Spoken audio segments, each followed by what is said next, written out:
So, for those that don't know, I'm Lisa Bent and I am part of the British Library family because I'm here on the first Thursday of every month in the IPC Centre where I host something called Precious Nights.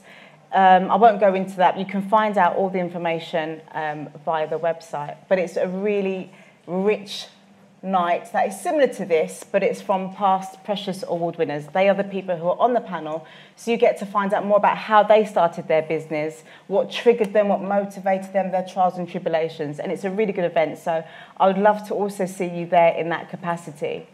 So that's my night job, I guess, once a month, but my day job is that I'm a HR business partner for a large advertising company. So I don't own a business, but I do know about networking and networks. So I'm really interested to hear what you guys on the panel have to say today. So let's start with you, Alison. Can you tell us more about your business and how networking has been key to that? Okay, so my business has been going for about 30 years. And the reason I share that information with you is because when I started out, there really were no networks that I could avail myself of. So my business today, which I built very slowly and surely, has 4 pillars to it. A publishing pillar, it's all to do with interiors. So I write about interiors in weekly newspapers and magazines. I design and manufacture and sell furniture online. So I've got an online retail business, a licensing business where I license my furniture designs to other people, and TV shopping. So if anybody here watches QVC, a couple of recognitions there, you might have seen me selling my range on television.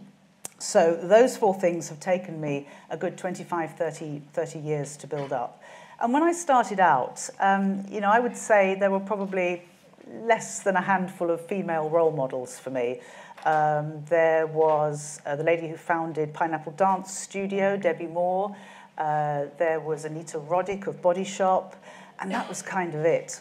So my business journey has been very slow, full of ups and downs. I've made a lot of mistakes. I did have a mentor, which we'll probably talk about a little bit later on, but I didn't get to avail myself of any networks. So it was also very lonely at times, and I think that's a really big issue, loneliness and the sort of the mental health of entrepreneurs and how networks can help in that respect. So my business journey isn't really one of how I benefited from a network, but what I did next, what Katie did next, is probably what's more relevant here, which is that about 3 years ago, with my businesses quite mature, I started to look at the statistics of why more women didn't run their own business. I was really quite intrigued. I thought, after all this time, there must be more of us out there. And I looked at the numbers, and there weren't, basically. 1 in 5 businesses, only 1 in 5, is owned or run by a woman, or led by a woman. And I thought that was very interesting. And I looked into the reasons why, and the reasons that came back through all the research were lack of networking opportunities, lack of female role models, and probably as a result of those 2 things, a lack of confidence. And I thought, well, this isn't rocket science, at least. Confidence is obviously a more complicated issue, but the first 2 of those problems, I think we could do something to overcome. So I started something called Make It Your Business, which is a not-for-profit, which over the last 2 years, I'm pleased to say, has grown to a nationwide network. And essentially, it's pretty simple. What it is we run seminars all around the country, and it's all built on a volunteer basis. And we get established female local entrepreneurs in any given area that we're in to tell their stories to the audience of aspiring, largely, not exclusively, female entrepreneurs. We're there to encourage women, but we don't exclude men. They're welcome to come. And what's really interesting, and what we stipulate, is that whoever's on that panel has to speak very honestly. My business journey has been full of ups and downs, some real downs, and I'm very happy to talk about them in public because I think it's incredibly important. It is undermining not to tell the truth about your business journey because you present a picture which is unsustainable, unrepeatable, and doesn't give your audience the confidence that it needs. So we ask our female entrepreneurs to be really honest about their journey. And we've created this nationwide network. So we've got it sort of physically on the ground in all the places that we run events, and we're running about 60 around the country this year. And then we overlay that with a digital newsletter, and we're just developing a mentoring app, which is something we'll probably come back to later. And then we have other events. So we're trying to connect people online as well as on the ground. And so that's been my response to what I saw as a lack of networking availability to women. And I think that what those women have told me they get from that is, for many of them, it's just that first step. It's, you know, there is that real fear of the unknown when you're just starting out, and it's so long ago for me now, I can barely remember it, but I can just remember it. There is that fear of the unknown, and sometimes it's just about reaching out. You do have to be proactive, I have to say that. It's not about just sitting and waiting for the network to somehow magically, you know, create your business for you. But it's just about reaching out, talking to somebody, and those conversations can be the beginning of something special. I'm just going to give you one example of something that happened recently in one of our sessions that I thought was very special, and then I'll stop talking. So I was running a Make It Your Business in Brixton. And there was one lady in the audience who was particularly quiet. And I thought, well, you know, she's obviously here for a reason. I need to draw her out a little. So I said, well, what business do you want to start? And she said, I just don't know. I've got no idea. And I thought, this is tricky. So I said, okay, well, that's fair enough. So I thought, right, what else can I ask her? What is her passion? Because obviously, you know, in entrepreneurship, it should come from the heart. You should have a real passion for what you do. So I said, well, what do you love doing? And she said, she thought about it almost as if it was a bit of a revelation to herself, that she hadn't had that conversation with herself. And she said, I love gardening. And I said, okay, that's really interesting. And you want to start a business? Yeah, I want to start a business. I said, well, here's the good news. We're in London.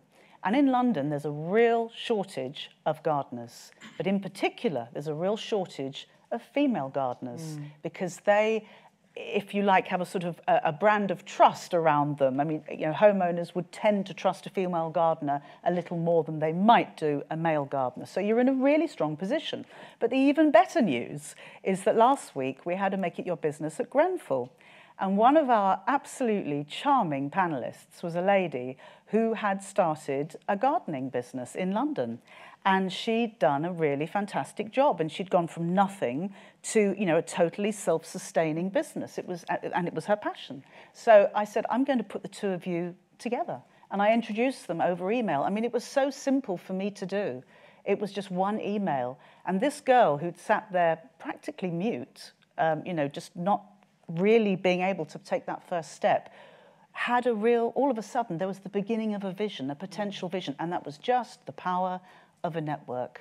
So I rest my case, my lord. I love stories like that.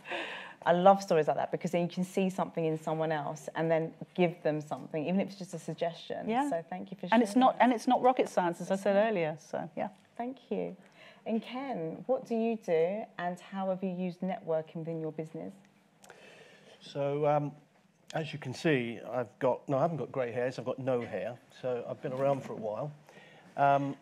My background is both corporate life and SME. When I was in my early 20s, I ran a family hotel with my family, which I guess was my first venture into being an entrepreneur. I've also done a lot of consulting, I've done contracting, interim management, so quite a vast range of things. But one of the things that most important that comes out of all of that is the ability to both develop and leverage from your networks. And that came home to me, particularly when I was a global account director at KPMG, where it is so important to have a network. If you want to get in and speak to somebody, you've got to find a way in. It's no good just saying, hey, I'm from KPMG, I'd like to talk to you about X, Y, or Z. Some people might open the door, most people won't. And that really, I think, was a good turning point for me, because it realized that networks are not, they're not static, and they're not how would you say it? They're not unreal. These are people. And that means it's about relationships and developing relationships. And guess what? The better the relationship, the more business we did at KPMG. The better the relationships you have people, the more you will get out of that. And certainly about 10 years ago, I left KPMG, went to work for an American company for a little while. And then I decided I wanted to do things on my own. So my background was sales and business. So I set up a little bit of a consultancy, kind of doing that. But I realized that networks were going to be really important because I was now starting from scratch.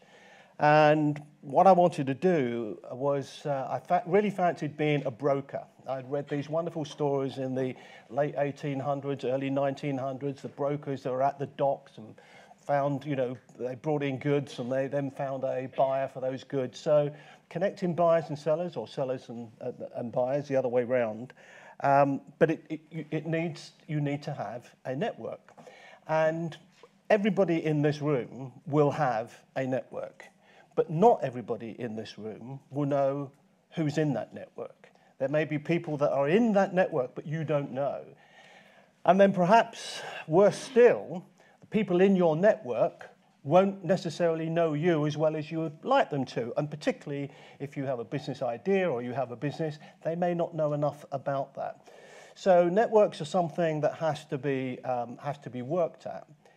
More than that is that when you have people in your networks, who do they know in their networks? And I just want to give you an example of that, because when I started to do brokering, I realized that there were maybe one or two things that I wasn't going to go near pharmaceuticals because that was just too complicated. But I thought it doesn't really matter what the product or service might be if I can find somebody on the other side. So if a buyer, I'll find the supplier. And that came home to roost when I was asked by a Russian client, could I find a particular type of industrial crane that had been originally made in Denmark, wasn't made anymore, so it would be secondhand, and was for sale. I took up the challenge. I knew nothing about cranes. And eventually, I found 2 cranes for sale. One was in the Far East, one was in South America.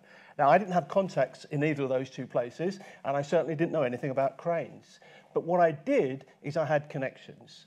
And each one of those connections was able, not all of them, obviously, but each one of those connections potentially had the next level of connection. And that's how I eventually got, just by going through all of those connections, telling my story, and eventually that happened. Now, that's essentially how I kind of use networks within that business.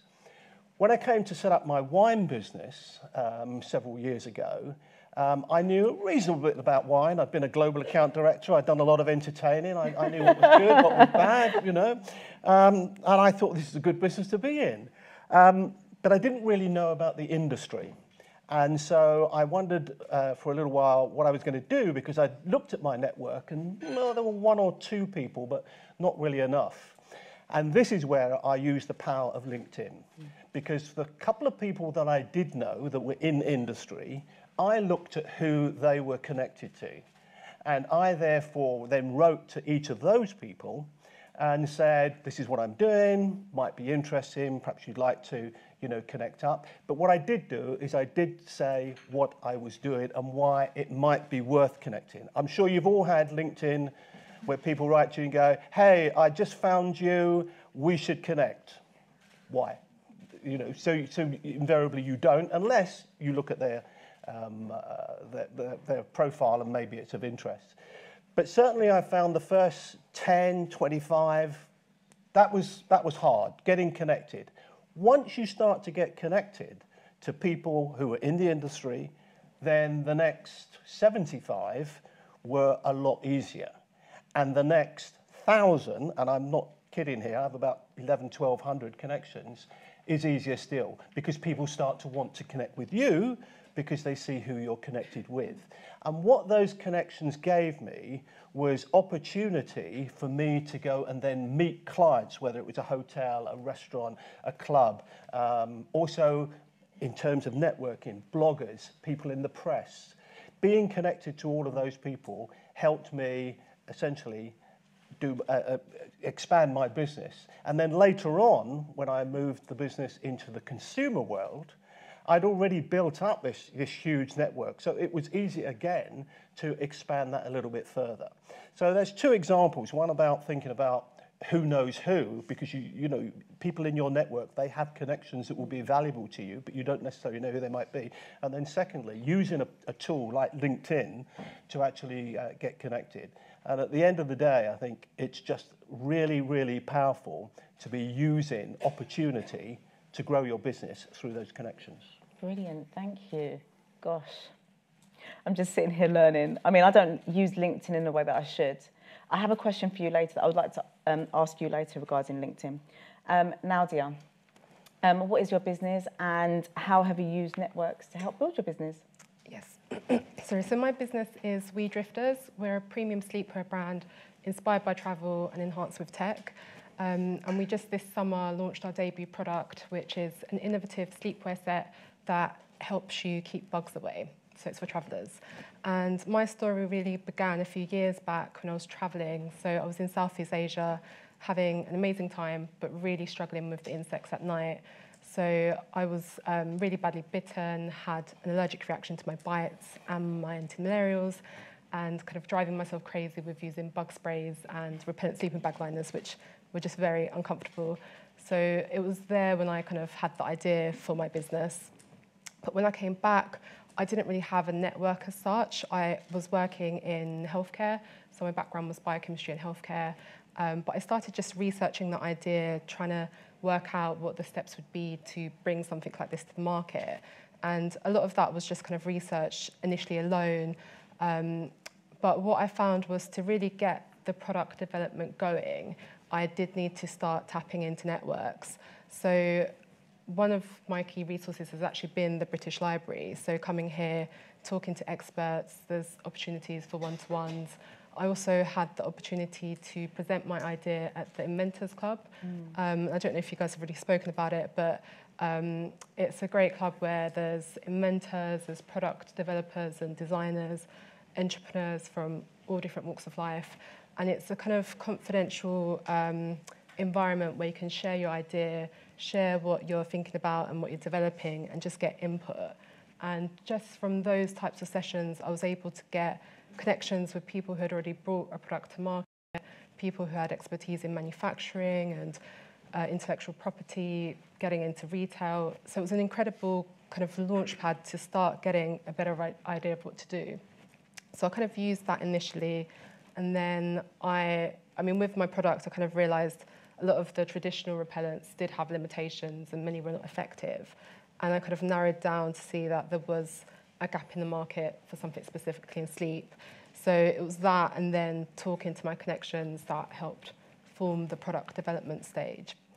And then I'd say kind of towards the latter end of the development and prior to launching, I started going to a lot more startup events and also applying to business support programs. And within those, I started getting connections in the industry, so journalists and wholesale distributors, retailers, bloggers, influencers, just anyone who kind of could potentially help. And a lot of those just formed very organically with me sharing what I'm doing, people knowing people that they could recommend, people recommending other programs off the back of that. So it kind of escalated from those initial conversations. And I think when you get into networking or making connections, at the beginning it's a bit slow, but once you've made those few, it kind of just goes up and up. So that was really helpful. And I think one key thing for me was also the other founders that I met. So I made a lot of friendships with other businesses at a similar stage, or maybe just a few steps ahead of me. And that was incredibly helpful because sometimes you have kind of what you call silly questions or things you might not want to go to an expert for. So it was kind of, again, a safe area where you could just voice things. People are very willing to share contacts, share tips, tell you how they've done it. So that was also very helpful, and I kind of leveraged that, especially ahead of launch, to kind of get ideas on how best to do it. And I felt much more supported then and more confident with launching my product. So we launched just this summer, and we're at the moment selling online, speaking to retailers, and a lot of those opportunities that I've had have come from those connections that I made early on. So it's been a big part of my startup journey. It's amazing. Thank you. So the next question I have for you is, what's been the best piece of good fortune to happen to you by courtesy of a connection through a network? Let's go to Alison. Well, that's an interesting question.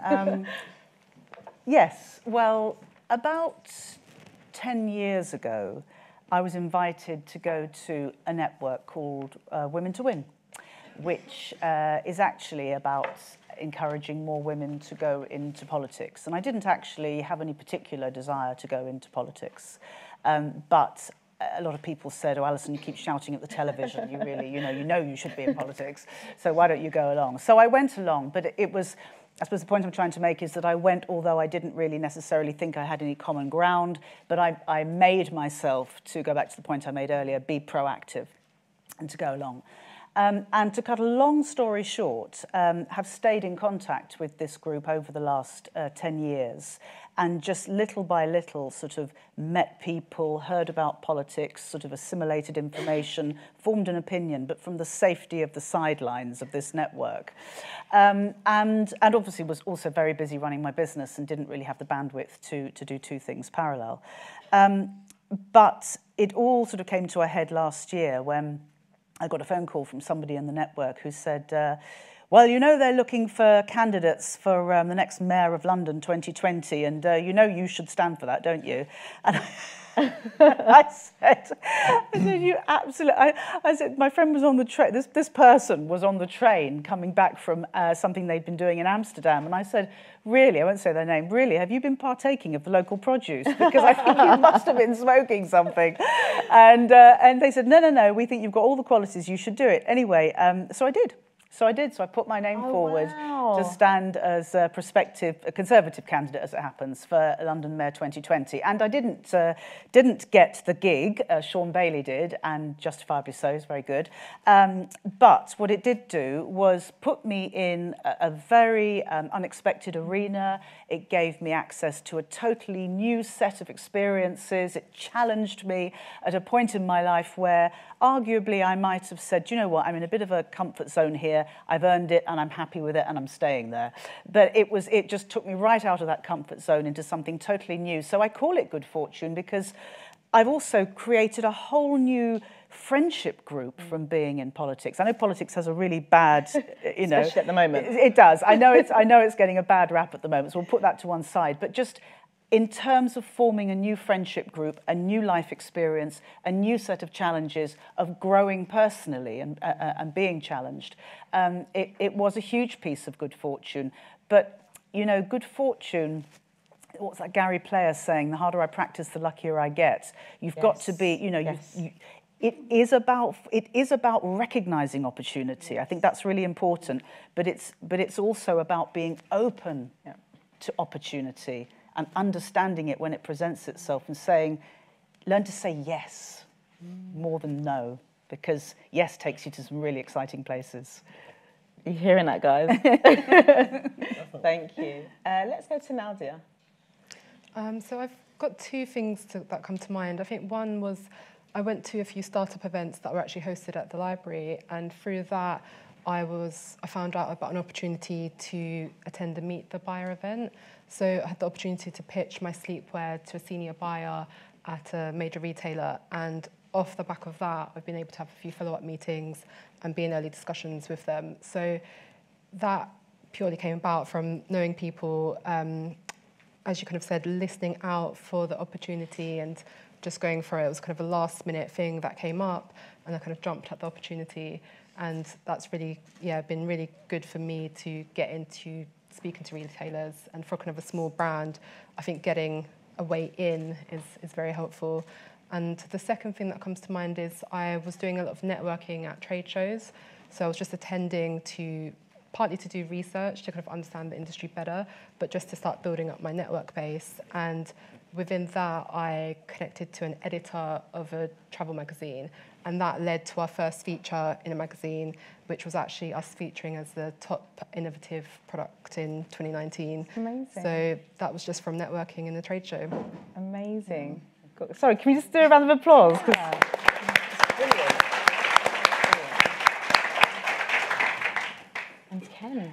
Well, given that I spent a number of years training as an accountant, my story is financial. Although in latter life I've spent a lot of time in sales. So networks were very important to me.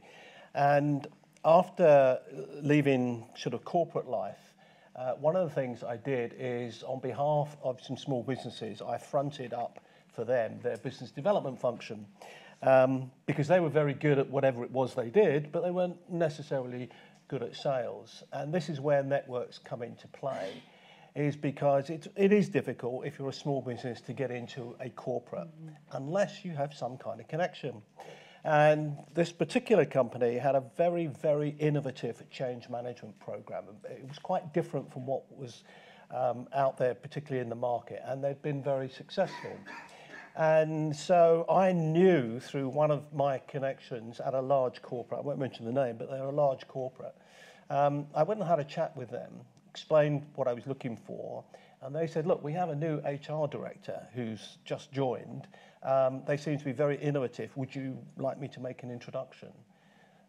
Which they did, and I met the HR director, and after a few conversations, we did some business. And to give you an idea, my small business had said to me, whatever you come up with, Ken, we'll pay you 15%. I thought, well, that's not bad.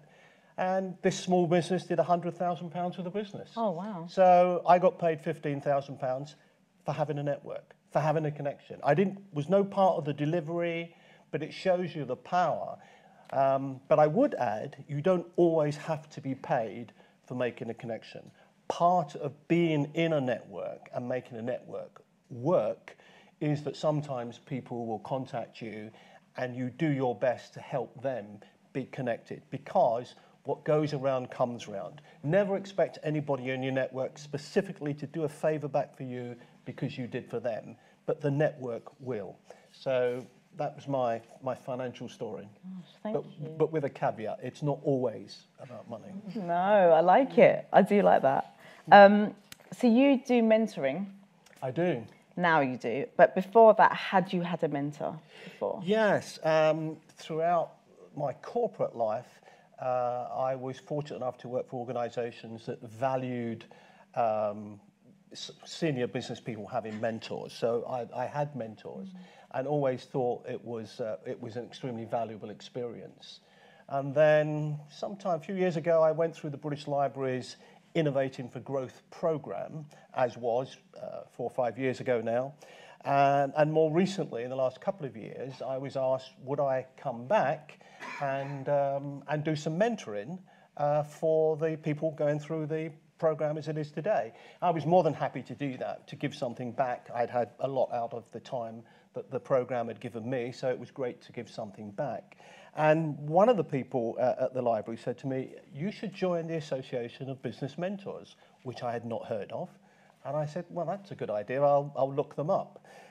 So today I am the regional head for London for the Association of Business Mentors. So I've made my mark, and I have a number of clients from people who have. In fact, I have a session after here later this evening with somebody who has an idea, but they haven't got beyond their idea. They don't have a business plan. They certainly don't have a strategy, which is part of our conversation. I also have people who are start-up, scale-up, and one of my clients is a very successful CEO. He runs a very complicated blockchain business, which is not my speciality. But as a CEO, he would like to have conversations that he doesn't want to necessarily have with the board. There's nothing wrong or illegal, but you want to sometimes share your frustrations or ideas. And I think, as I said right at the very beginning, because I have a wide experience, there's always a story and anecdote that I can usually refer to, which can be helpful in getting people to understand. So I encourage you here, if you haven't got a mentor, I'm definitely here. I'm open for business.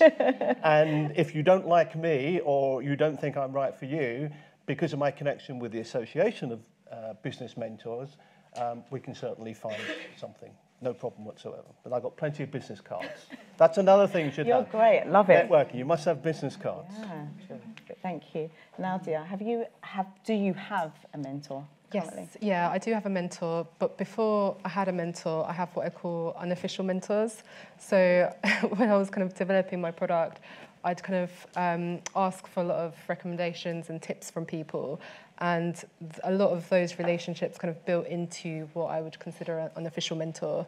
So someone I could kind of go to and get advice from, and they kind of became invested in my journey as well. So even though it wasn't kind of formally that, it kind of felt very much like people I could go to as a kind of mentoring relationship. But I do now have a mentor through a business support program, which has been really, really helpful because it does give you that structure and a bit more accountability. Yeah. And you can, it's again that kind of safe space where you can really share what you're going through in your business and get some perspective. And especially if you're just working by yourself and you don't have a team, just getting someone else to kind of input and go through your business with you is incredibly helpful. So I'd also really recommend it if you don't have one. Brilliant. And Alison?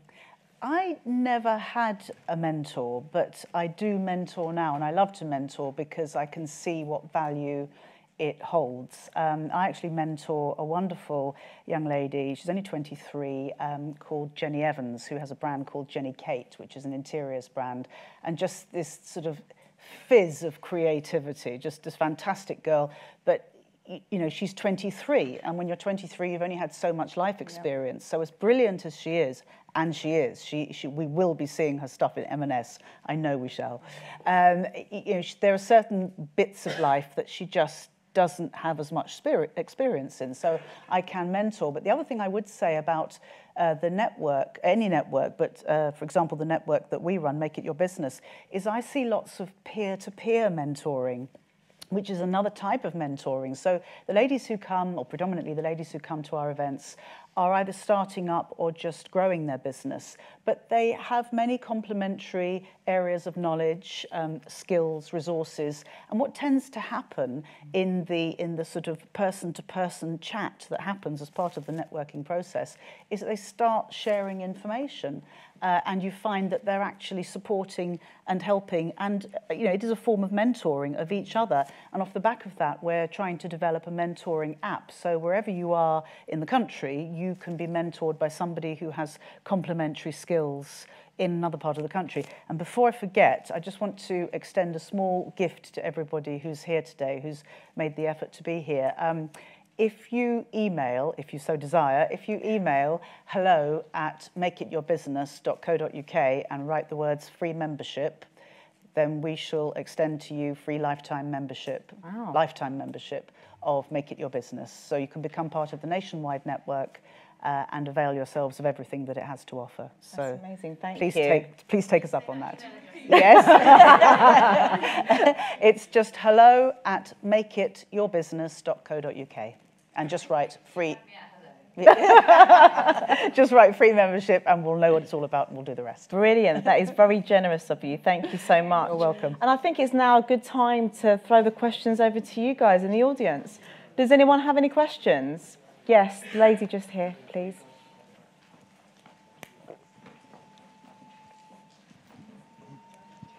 Thank you. Thank you. Ken, this one's for you. I've just started a marketing and event consultancy business, and I've got a background in the wine industry and food and beverage industry. I'm trying to get into the corporate scene. Have you got any advice on how to get your foot in the door? Well, it's difficult, as you probably know.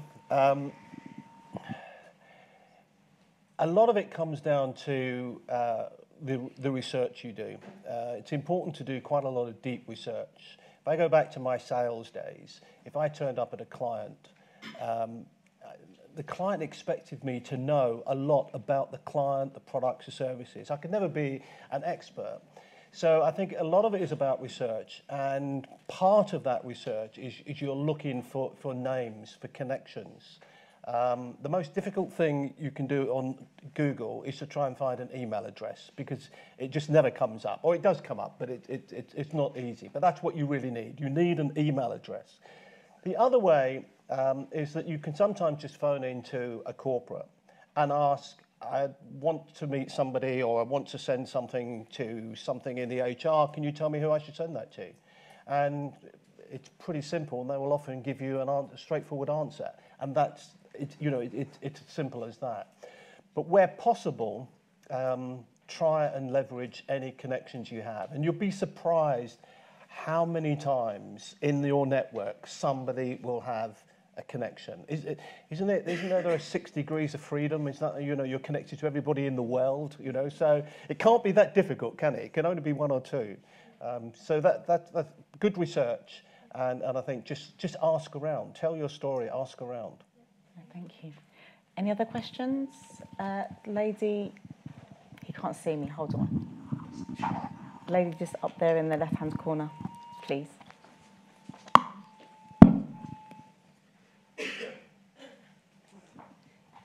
Hi, my name is Neve, and I've just recently set up a research consultancy. And I'm just wondering, in relation to using LinkedIn, is it about personal brand? And therefore, I have a LinkedIn profile that's currently my profile. Would I continue to use that to sort of sell myself as the face of the company and the person who'll be doing the work? Or is it better to set up something that is the name of the company, the research consultancy, and sell that way and keep my personal profile separate? So Ken didn't hear that, and sorry. I'm going to repeat it, so tell me if I'm wrong or right, okay? Mm-hmm. So your question is, regarding LinkedIn, is it best to have a LinkedIn account that is linked to your business to make the connections on, or is it best to have your own personal, as in your name, LinkedIn, and make the connection that way? Is that correct? The answer is it's you, because at the end of the day, it is about people. It's about relationships with people.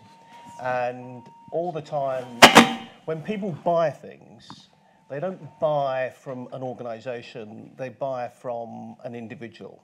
So in a B2B world, you're essentially talking to an individual.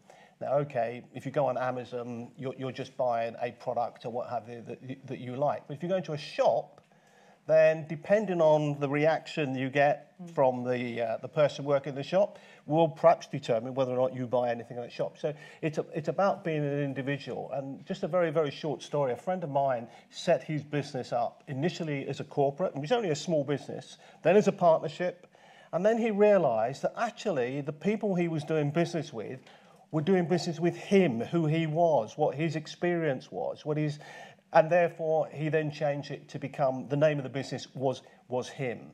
So I think on LinkedIn, it's much better that you're transparent as much as possible so that people see you, who you are. And like I was saying earlier, you get, do you want to join my network? You think, well, why? But if you make that personalised, then I think you stand a greater chance of expanding your network. Just add to that. Yeah, of course you And can. I couldn't agree more. We are, despite the name of our various businesses, we are all, as individuals, we are brands. We are personal brands as well.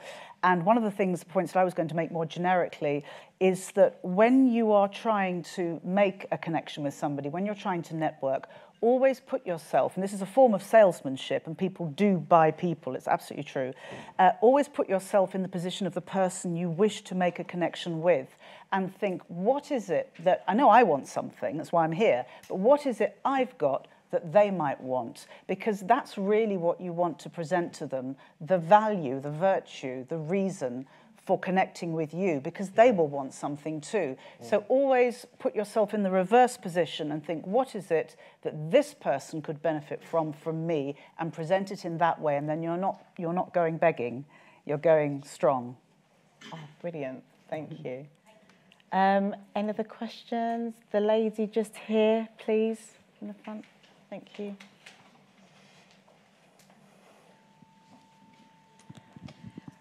I am terrified of social media. How do you manage unwanted attention? So, How do you manage unwanted attention? Is that for everyone? Everyone. So it's okay to have Facebook account, Twitter, and Instagram, and LinkedIn, but what do I do? Because if I say something bad, it's going to affect the business. Oh, I see. Actually, I mean, because we live in a digital age now, it's just so easy to things to get out of control. So I think certainly in terms of when people are approaching you for connections, whether it's on Instagram or Twitter or LinkedIn, what have you, just look to see what they say.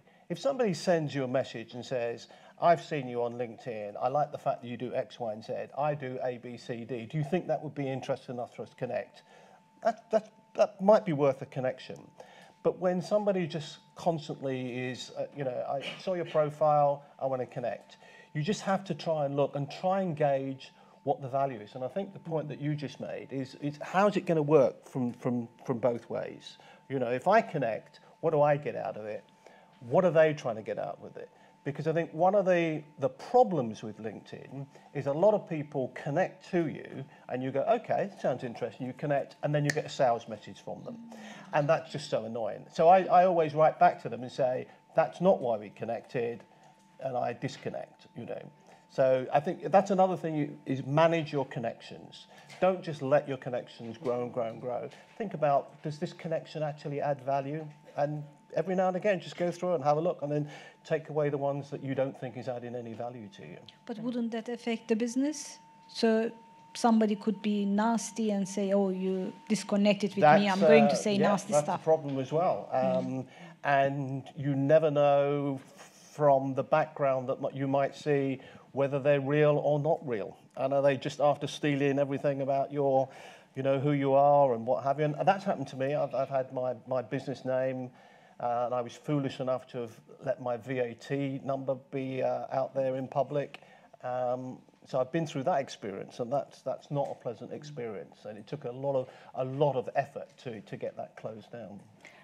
So just very quickly, just going back to this point about being a brand, I think authenticity as a brand is really critical. And if your message, if the way that you articulate yourself on social media is utterly consistent and authentic and true to your brand values, even if you come up against somebody who's less than good and is trying to be negative or do something damaging, they will be seen for what they are. Yeah, exactly. And so will you equally, as somebody who's been consistent and has a really strong, clear, positive image. So develop, don't worry too much about what's coming down the wicket, because everything will come down the wicket when you run a business. Fortunately, yeah. It's about you and how you present yourself to the world. Brilliant, thank you. I think we've got time for maybe one more question, and the gentleman just there to the left, please.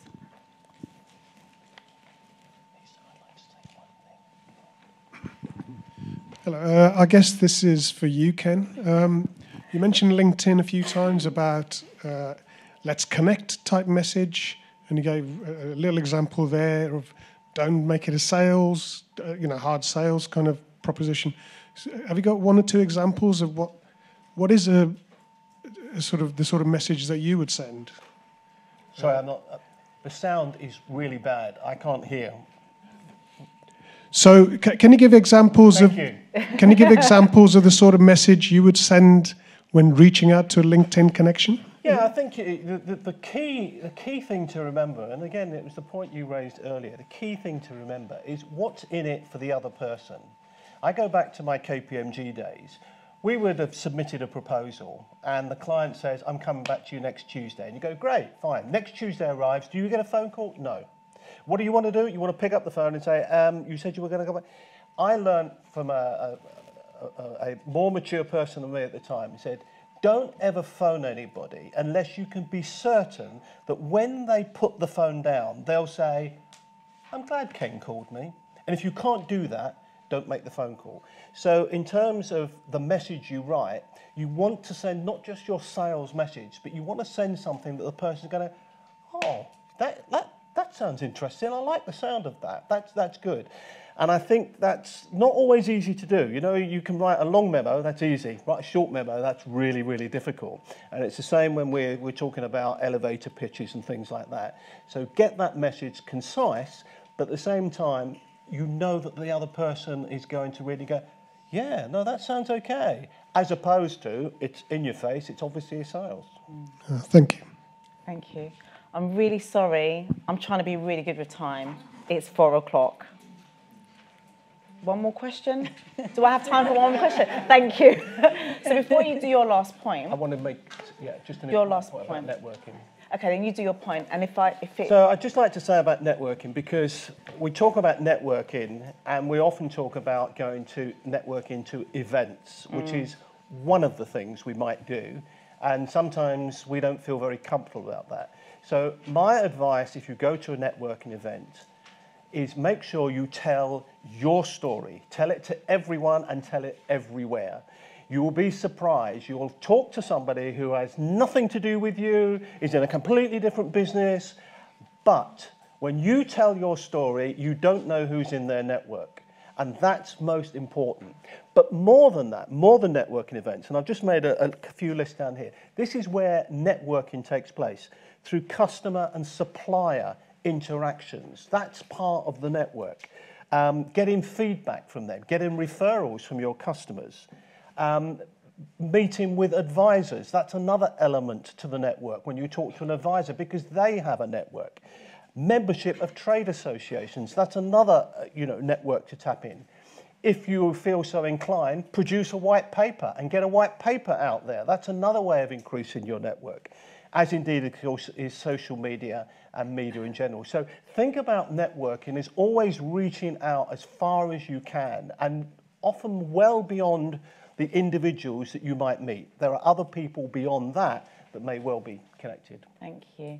And Naudia and Alison, do you have one tip that you can give to the audience about networking and how they can be better at it? Do you want to? I think before I go, I'm always setting an intention in terms of what I want to get out from it, but also I first and foremost try and make a kind of genuine connection with someone and share my story before, well, I don't ever do kind of a hard sell. It's always just forming that connection and then exploring where it goes.